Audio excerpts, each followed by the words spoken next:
Selam, bugün biz mutfaktayız ama yemek yapmıyoruz. Yardımcıları test ediyoruz. Evet, en iyi mutfak robotlarını deniyoruz.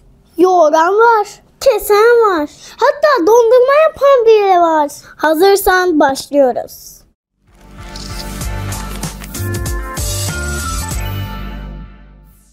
İlk konuğumuz Bosch Moon 2 serisi.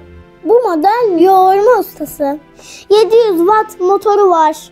3.8 litre haznesiyle orta boy hamur işlerinde harika.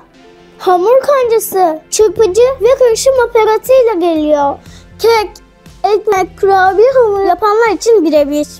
Hız arayı 4 kademeli. Kaymaz ayakları var. Mutfakta kaymadan çalışıyor. Ve fiyatı da mutfak robotlarına göre makul. Şimdi daha profesyonel ve canavara geçiyoruz. Kenwood Express. Bu modelin motoru 1000 watt. Yani beni zorlayamazsın diyor. Dilimleme, rendeleme, karışım çekme, yoğurma, ne istersen var.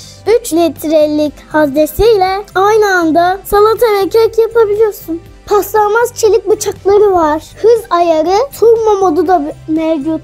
Ek olarak blender haznesi de çıkıyor. Milkshake bile yapıyor. Ne istersen var. Ama mutfakta biraz yer istiyor. Sıradaki konuğumuz Artun Pro Hop. Bu daha minik ama çok pratik. Soğan, ceviz, sarımsak gibi malzemeler için birebir.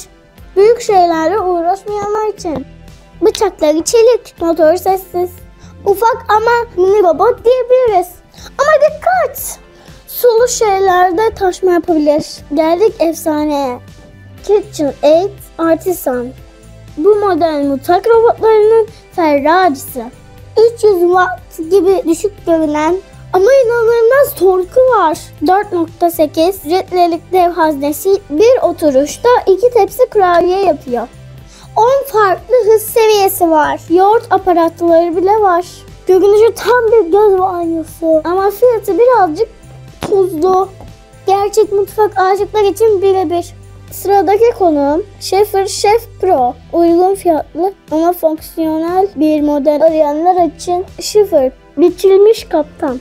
800 watt motoru var. 2,5 litre hazne, çırpma, yoğurma ve karışım aparatıyla geliyor. Blender bölmesi ayrı ayrı takılıyor. Kompakt yapısı sayesinde fazla yer kaplamıyor.